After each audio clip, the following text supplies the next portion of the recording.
7 over x plus 5 minus 1 over x plus 1 isiniif kenna jechuudha. Check from your what?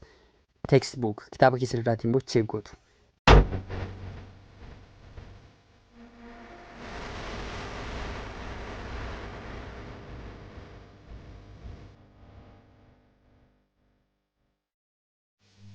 Steepota rational expressionii gara sum of partial fraction itti diiguuf nu fayyadan ilaalla. Steps in decomposing jechuun decompose jechuun diiguu jechuudha. Given rational expression warreen ibsaa turre jechuudha. As a sum of partial fraction. As a sum of partial fraction jechuun fractionota lamatti diigdu jechuudha. Fractionii duudaa tokko gara lamatti yookaan lamaaf lama olitti diiguu jechuudha. Steepota afur nuuf kaa'ee jira kitaabni keenya. Steepotitti kana sirriitti cuunfaa. Maaliif yoonaan jettanii darbee barachuun keessan kilaasii qofatti miti.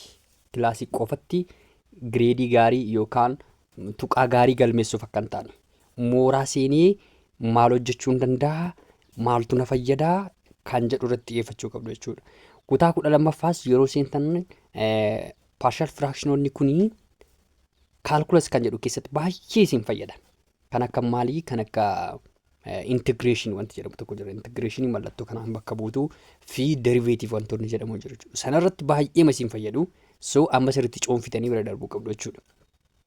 Inni lammaffaa immoo barattoonni injiinaringii seentan tarii software injiinaringii ta'uu danda'a. Bakka dameewwan injiinaringii baay'eetu jiru jechuudha. Electrical injiinaringii.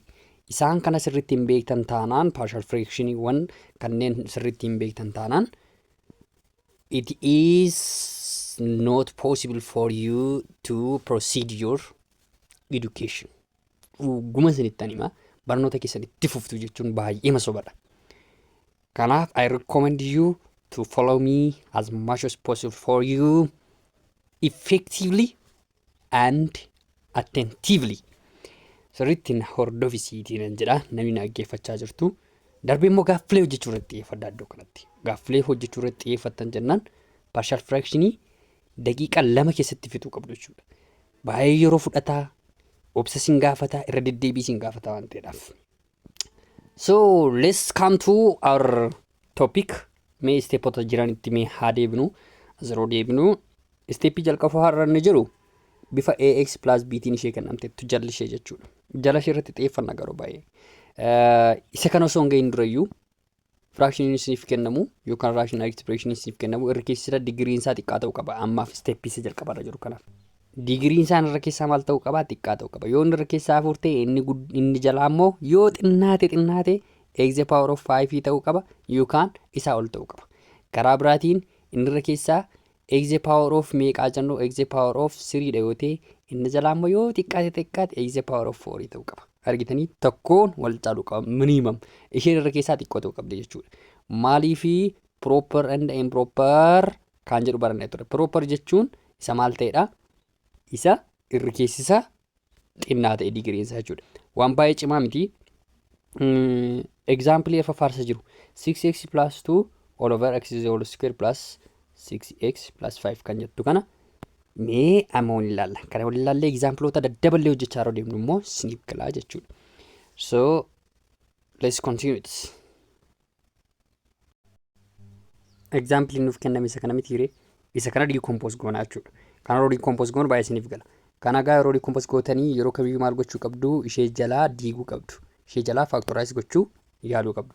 Seera polynomial barattanii yookaan quadratic equation barattaniitanii jechuudha.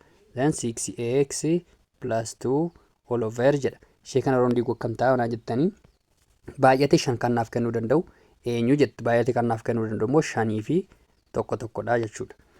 Amma immoo ida'amee immoo 6 kan naaf kennuu danda'u eenyudha jettu 5 fi tokkuma jechuudha. Ida'amee baay'ate kan jedhu beekuu qabdu jechuudha. So warra kun lamaan factorize naa godhu jechuudha. Isa kana immoo barattoonni keenya ganaa akka akkamitti diiguu isinitti fakkaate baay'atee ida'amee isa jedhu sana x is the whole square plus 5x plus x jedhu. Asii gara beekannaan tokko qabdi mitiire. Isheen kun ida'amtee 6 naaf kenniteetti plus 5 jedhu. Then isa kana ganaa group godhu isa kana group godhanii immoo common factory baasu. Yeroo factorization jechuudha x is the whole square kana x qaba x plus 5 argataniiru asiiti. Ishee kana immoo waan qabdi again x plus 5 argataniiru. then x plus 5 as jirti anteedhaaf tokko ishee fudhatu. X fi x isaanii immoo walitti naanneffatu. Walitti naannessanii x plus 1 jedhanii akkas godhanii itti cufanii x plus 5 ganaa jedhu jechuudha umarratti. Ani immoo maal recommend isinan godha? Kunoo isa kan argattanii jirtu mitiire warra kam argattanii jirtu warra kan argattanii jirtu. Gabaabumatti x plus 5 jedha.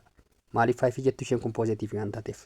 Yoo negative taate immoo hir'isuu jettu ture jechuudha. Otoo negative taatettee kuni as kana gidduu isaa negative hin godha ture jechuudha. So plus 5 jettanii ammoo 1 fudhattu jechuudha.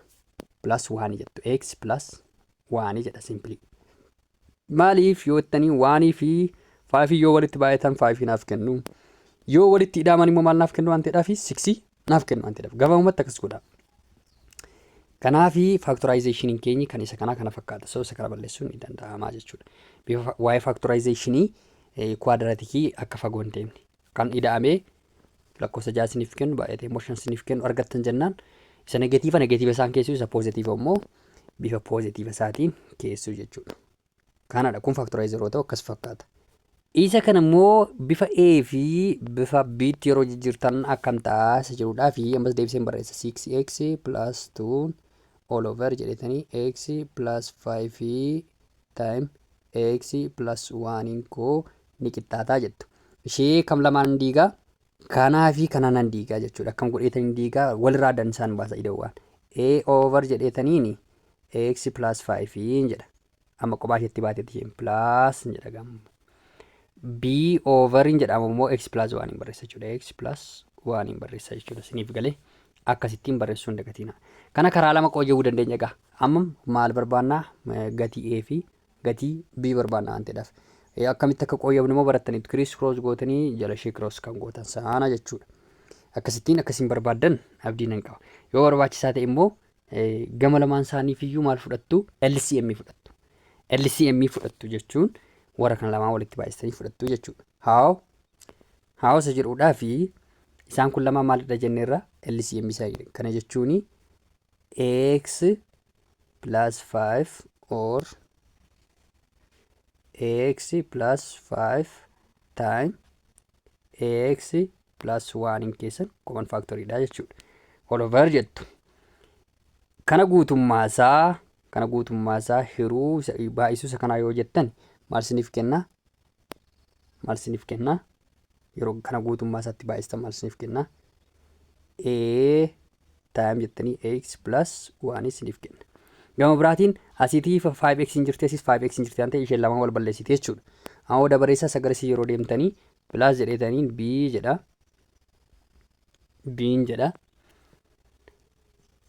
X kos jira x plus 1 koo jira asis x plus 1 koo jira jechuudha. Isaan lamaan ni hafu kan itti baay'atu banyu ta'a jechuudha. Ammoo x plus 5 ta'a jechuudha. So x plus 5 kunoo kana faana wal qixa jechuudha. Yeroo walitti baay'atu kana isiniif kenna.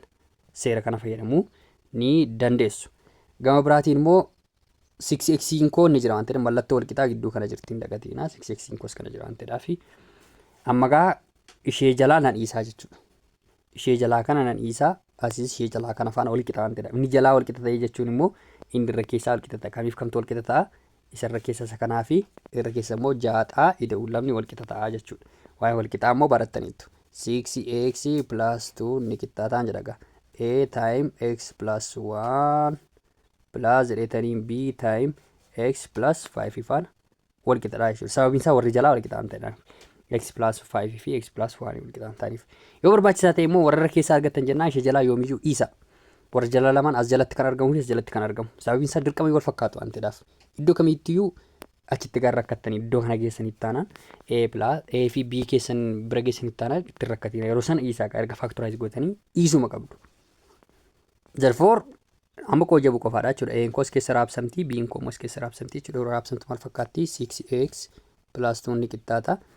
A time x koo maal siniif kennaa waan jettan x siniif kennaa. A time 1 immoo maal siniif kennaa? A 1 siniif kennaa yookaan immoo A ta'a jechuudha. Kana jechuun ishee kanaa fi ishee kana wal raabsitanii jira. Isaan immoo ax fi a1 naaf kenna jira. Itti aansee immoo b time x maal naaf kenna? bx naaf kenna. bx plus b time 5 immoo maal naaf kenna? 5b naaf kenna jechuudha. 5b ta'a. Yeroo walitti baay'atu jechuudha. Bakka iddoo kanarra ga'een jira magaa. Isa booda walittan funaana 6x achumatti walittan funaana 2 is equals to n ax plus bx jedhe warra x qaban lamaan walitti fidee jira maddoo kan lamaan idduma jiranitti achumatti otoo asin mallattoo wal qixaarra achi asin ce'in jechuudha. Achi as ce'uu hin qabu. Plus jedha a plus 5b jedhe isaan kun immoo x qaba waan ta'eedhaaf isaan immoo walii walitti fidee jechuudha. Plus 5b jettu jechuudha isinis. Warra x qaban wal qixxeessitu warra x hin qabne immoo wal qixxeessitu. Amma fakkeenyaaf asitti kan qabu 6x fi ax plus b dha jechuudha. Bakka amma gatii a fi b solve gochuutti jira. 6x koo ni qixxaata ax plus b naan jettu koomaan jedha. Amma immoo lamaa fi a plus 5b wal qixxaadha. Then 2 koo ni qixxaata a plus 5b wal qixxaan jedhe maaliif hin jedhe x qaba waan ta'eef isaan immoo. Then gatii x keessan solve godhachuun baay'ee salphaadha jechuudha amma gaddoo kanatti.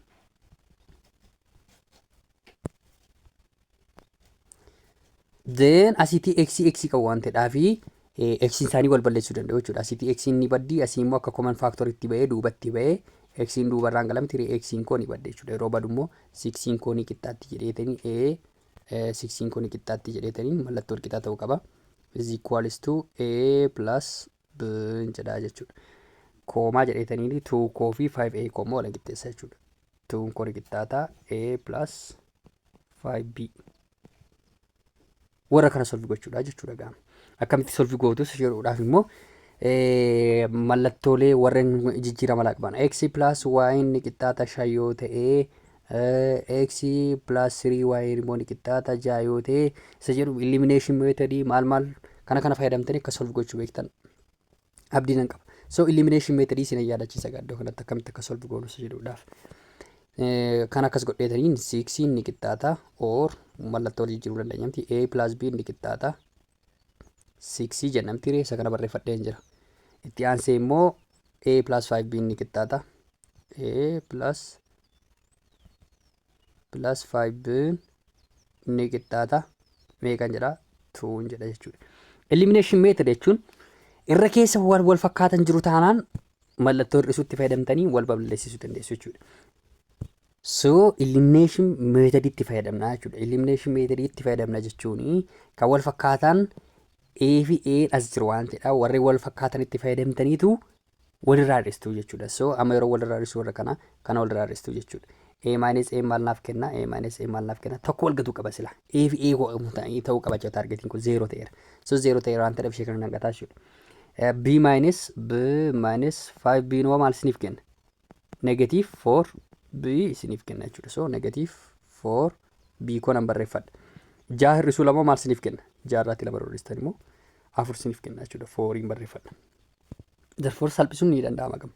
Over negative 4 hin jedha over negative 4 hin jedha jechuudha. Then b koo maal naa ta'e b koo ni qixxaata positive b ta'a jechuudha. Kun positive wal quunnamtidhaa fi negative 1 taate jechuudha. Negative 1 ergadheen jira b ishee kamitti fayyadamee ishee kana lamaan yeroo waliif heeru jechuudha. Itti aansee immoo a barbaaduudhaaf immoo equation warra diimota kana keessaa tokko isaanii fudhattu. Equation warra diimota jechuun yeroo warra mallattoo yellow irraa isinii balleessu. So isumarra kana keessaa kana fudhaa jechuudha. B koo argadhe raantanii isatti fayyadametanii solve godha. A plus b koo meeqanaaf kenna jedheera irra keessisaa 6 naaf kennaa jedheera jechuudha. B immoo argadheen jira waan ta'eedhaaf b kana fuudheetanii iddoo isaa kaa'aa jechuudha. Negative 1 a plus negative 1 ni qixxaata 6 dha. A minus 1 ni qixxaata 6 dha. Isheen kun positive and negative as argiteetti waan ta'eedhaaf. Then a ni qixxaatti 6 plus 1 dha. Isheen kun yeroo isaan dhuftu qoyyamuun salphaadha waan ta'eedhaaf. A ni qixxaatti meeqa taati reeyos 7 taati jechuudha. Then a koo 7 argadheen jira. B koo meeqa argadheen jira negative 1 argadheen jira. Negative 1 immoo kunooti. Irra keessa kanarra jirti jechuudha. Equationii keessan akkasii yaadattan barbaada. Equationin keenya immoo maal ture 6x plus 2 all over 6 x is the whole square plus 6x plus 5 dha jechuudha. Is equals to a over x plus 5 plus b over x plus 1 akka jenne immoo ni yaadattu warra kaan irraa fuudhuutti jirra gaa. Then eekoo torba iddoo kanaan geessa. B koo negative 1 immoo iddoo B geessa jechuudha. Kanuma iddoo isaanii geessitanii galchitu isa booda xumuramee jechuudha. Then finally 6x plus 2 all over x is the whole square plus 6x plus 5 inni qixxaata. Eekoo maalan godhan jedheera torban godhan jedheera antidhaaf torba iddoo isaan geessa. Then torba irraatiin x plus 5 minusing jedhe. Maaliin minusing jedhe? Isheen kun negative 1 as kana buutti jirti antidhaaf positive koo immoo irratti baay'atu negative koo jechuudha. Isinumaaf xumuruuf jedheetanii. Minus 1 all over x plus 1 immoo jala kalaa jechuudha. X plus 1 dha. Isaan lama eenyu jedhatan isaan kana dhiirama roo factorize goonidha jechuudha. Karaa biraa a fi b barbaanna jennee turre gubbaatti eessa jiru? Kunoo iddoo kanatti warra kanaa jechuudha. A fi b keenya barbaanna jennee turre a fi b keenya barbaannee jira. Akkamitti barbaanna jedhu immoo step maati jechuudha. Akka ammaa suutan adeemamu isin immoo qofaa keessan yeroo hojjettan saffisaan hojjettu osoo dogoggoriinis hojjettu deebiinsaa kanaaf yeroo factorize ta'u 7 over x plus 5 minus 1 over x plus 1 isiniif kenna jechuudha. Check from your what textbook kitaaba keessan irraati immoo check gootu whether it is equal or not isa jedhuudhaaf. Wow, right. Deebii finne faana wal qixa ta'ee jira. Nuti garuu jalqaba eenyu barreessinee 7 over x plus 5 barreessinee jechuudha. Bakka wal jala fuun immoo rakkina hin qabu. Ishee kana yeroo akka ani isiniif hojjedhetti yoo naannessitanii barreessitan ni qixxaata. 7 over x plus 5 minus yoo jettan kunoo isheen kun minus yoo miti minus 1 over jettu x plus 1 isa finne faana tokko ta'ee jira. Elimination methodii hin dagatiinaa. Tooftaalee ittiin jijjiiramoota lama solve goonuu jechuudha. Factorization fi elimination dha bakka. Factorization beektan jennaan sababni isaa ishee kana ishee jala jirtu kana factorize gootu. Elimination beektan jennaan immoo maal solve gootu? Ishee kana solve gootu. Kaanuma lamaan isin gaafataa jechuudha. Maal partial fraction. Steppii lammataatti ceenee jira. Steppiin lammataa immoo yoo keen keessan jechuun lamaa fi lamaa ol yoo qabaate jechuudha. Kuni lamaa fi lamaa ol. Fakkeenyaaf x plus 1 jedheetaniin lamaa fi lamaa ol qaba jechuun akkas yoo x plus 1 the whole square yookaan x plus 1 the power of 3 jedhee warra deemu jechuudha. Warra akkasii immoo akkam gootu reessa jedhuudhaaf jalqaba akka kamitti barreessitu isa powerii hin qabne isaatiin barreessitu. Isa powerii hin qabne isaan barreessitu. Itti aansitan immoo isa powerii qabu isaatiin barreessitu. Itti aansitan immoo isa powerii isaatii oliin barreessitu. Let me write as an example akkamitti isiniin barreessa. X plus 3 all over x plus 1 the whole square argattaniitu haa jennu. Erga factorize gootanidha the whole square isheen argattan kun immoo factorize inni walitti daddabalee isiniif kaa'aa waan ta'eedha. Then isheen kun qixxaattii jettu a over jettu gaa isa factorize ta'e immoo x plus 1 jettu. Tokko ishee bichaa fudhattu amma square qaba waan ta'eedhaaf amma x plus 1 bichaan jedhee malee power isaa irratti hin godhu jechuudha kun akkasitti. Plus an jedha b jalattan godha gaasa kana b over x plus 1 godheetaniin the whole square siniif hin godha jechuudha. Maaliif the whole square siniif hin godhe kun square qaba waan ta'eedhaaf. Steppii maan dabalaa deema kun amma gara beekannoo tokko qaba tokko booddee lama tuttufaa jechuudha. Lama booda immoo otoo sadii ta'ee abbaa sadiin go'a jechuudha abbaa lamaa booda immoo akkasittiin isa jedhamudha jechuudha. Amma isa square otoo hin taane nuti example isa jalqabaa keessatti hojjennee turre kana isa kanaa jechuudha. Abbaa square hin qabneeti. Abbaa square hin qabne jechuun x in square x plus 1 in square hin qabu x plus 5 in square hin qabu jechuudha. Warra square qabanii fi square olii ta'an yookaan sadii faas ta'uu danda'a afuris ta'uu danda'a jechuudha. So example shanaffaarra jiru isa kana hordofa. So let me do this thing as an example. X plus 5 equal kana solve isiniif hin godhaa jechuudha. Ishee kana immoo a fi b ofumaa keessanii mee solve godhaa laalaa ani isa 5 kanarra jiru kana solve isiniif hin godha. Example shanaffaarratti nuuf kenname isa kana fakkaataa jechuudha. Isa kana maal godhinu jechaa jira decompose godhii jechaa jira.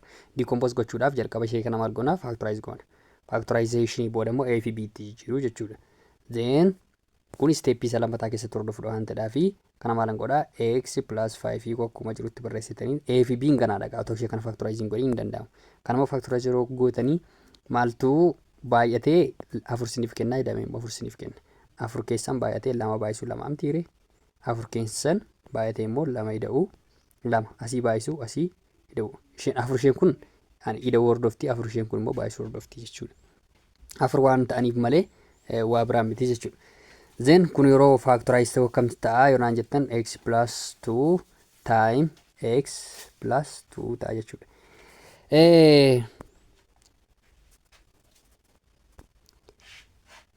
Sadii baay'isuu sadii akkamitti barreessitu?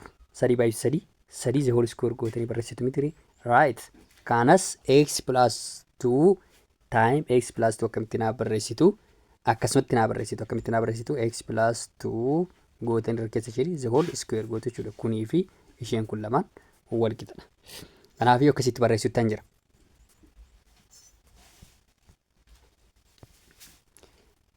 This is equals to jedha mallattoo gidduun isaa isheen kun akkuma jirtu taate is equals to jedha equals to gidduu isaa ni jirti x plus 5 all over jedha x plus 2 the whole squaring godha jechuudha. Ishee kana jechuun square waan taateedhaaf square jettu. Kana ta'ee jira. Inni kun jechuudha akkasitti kan barreeffadhu. Amma gaa bifa A fi B tiin jijjiirradha jechuudha. Then x plus 5 all over x the whole square plus 4x plus 4 inkoo ni qixxaataan jedha. X plus 5 ishee kana maaliif bakka buusuun jira? A fi B tiin jiruun jira. A over jedheetaniin x plus 2 jedha tokko. Ila gara beekannoodha meeqa qaba? Tokko qaba joobbiraatii. Plus jedha B all over x plus 2 the whole square. Isheen kun tokko isheen kun immoo lama jechuudha. Meeqa irratti dhaabbata? Lama irratti dhaabbata waan ta'eedhaaf immoo akkas godhataniin biin jedha. Otoo sadii ta'ee the power of 3 ta'ee inni kun jechuudha. As kanatti c over jedhataniin abbaa paaworii sadii itti fufa ture jechuudha. So amma lama irratti dhaabbata waan ta'eedhaaf maalan godhareen immoo achuma irratti dhaabbadhaa jechuudha. Warra kana lamaan gatii A fi gatii B akka example 4 irratti hojjenneen solve gochuutti jira jechuudha. Sheemoo waliin solve goona. Solve keessatti immoo LCM hin dagatina. LCM jechuun lamaan isaanii walitti baay'atanii eenyu ta'anii jiru as keessaatii jettu. Kunii fi isheen kun walitti baay'atanii eenyunaaf kennanii jiru yookaan eenyu ta'anii jiru jettu jechuudha. So karaa biraa LCM isaanii isaan kanadha jechuudha. LCM isaanii isa square kun walitti duudaa ta'ee jiru kan. Isa kam godheen barreessare? Then x plus 2 godheetanii the whole square isaa jechuudha. The whole square isaa maal naaf kenna waan ta'eedhaaf kunoo kana naaf kenna waan ta'eef mallattoon ishee adii waan taateef then all over jedha jechuudha. Asiiti x the whole square koo yeroo isa kanaaf firamu maal naaf kenna? Tokkoo isaa naaf kenna jechuudha. Kana jechuun a time x plus 2 argadhaa jechuudha. Amma immoo inni kuni yeroo isa kanaaf firamu tokko naaf kenna jechuudha. Tokko immoo yeroo b itti baay'isu b time 1 naaf ta'a jechuudha. Seera baay'isuuf ni beektu jedheetanii yaada. Kun salphaadha akkamitti akka hojjettanii. Therefore this equals to jettu mallattoo walqixaatiin kan deemu immoo isheen kun jiraachuu ishee hin dagatina. X plus 5 jiraachuu ishee kanarraa gadi akka deemu hin dagatina. Then x plus 5 koo ni qixxaata. X plus 5 all over x the whole square plus 4x plus 4 which is equals to isa kana faana walqixa irra immoo miti indire kan rakkina qabu is equals to jettu a time x plus 2 plus b time 1 all over x plus 2 the whole square. Isheen jala lamaan walqixaan ta'ee yoo barbaachisaa ta'e isaa ibsiniin jedheera akkasiniif galuuf jedheetanii amma kana deeme malee deemuun nu barbaachisu ture jechuudha. So maal goona? X plus 5 keenya ni qixxaataan jedha. Ishee irra keessaa warra irra keessaa bichaan fudhaa jechuudha. A time x plus 2 plus b time 1 b mataa miti renni ma time 1. Okay. X plus 5 koo ni qixxaatti a kos keessa raabsuutan jira. Ax plus 2a plus b. Egaa warra x qabanii x koo ni qixxaata ax qofaadha. Asiiti x qabu isa kanadha, asii immoo x qabu isa kana qofaadha waan ta'eedhaaf. Koomaa jettu 5 immoo ni qixxaata 2a plus b dha. akkuma jiraniin barreeffattu jechuudha isaanii immoo kun asiitii isaan 5 qabne sadha waan ta'eedhaaf. Then asiitii gara beekannoo kuni tokko qabdi miti bukkee tokko qabdi so x fi x wal gatte tokko ni qixxaata eedha jechuudha. Gatii e argadheen jira otoo fagoon deemiin e koomee kan argadhe tokkoon argadhe jechuudha. So koomaa jedheetan immoo 5 is equals to 2a isa jedhu iddoo e maalan buusaa waan hin buusaa jechuudha. Ta'in waan naa jettu jechuudha. Therefore plus b jettu jechuudha. Egaa b keessan solve godhachuudhaaf immoo 5 inni qixxaatti 2 isheen kun yeroo walitti baay'attu 2 kenniti waan ta'eedhaaf plus b jettu b'n koo ni qixxaatamee argadheen jira 5 minus 2 dha. Which is equals to b'n koo ni qixxaatamee qaa 3 ta'a jechuudha. A'n koo ni qixxaataa waan hin qabaa b'n koo ni qixxaatamee kan qabaa 3 hin qabaa jechuudha. Isaan kana fuudhetaniin gubbaa keessa buusa. Isaan immoo isa jiru. Kunoo iddoo kana jiru jechuudha. Iddoo A koo fi iddoo B koo warraan argadhee keessan buusa. Then equation icha barreessitu jechuudha. X plus 5 all over jenna. X is a whole square plus 4x plus 4 ni qixxaata. A over x plus 2 plus b over x plus 2 the whole square jenne ture mitiire. Iddoo e koo meeqan buufadha siniin jedheen ture. Kunoo waaniin buufadhaa siniin jedheen ture. Waaniin buufadha jechuudha. So x plus 5 all over x is the whole square plus 4x plus 4 in koo ni qixxaata. Iddoo e koo waaniin buufadha 1 over x plus 2. Iddoo b koo immoo maalan buufadha? Number 3 san argadha jechuudha. 3 buufadha jechuudha. So 3 all over x plus 2 the whole square. This is final answer. Deebiin keessan inni xumuraa kana fakkaata. Check from your module.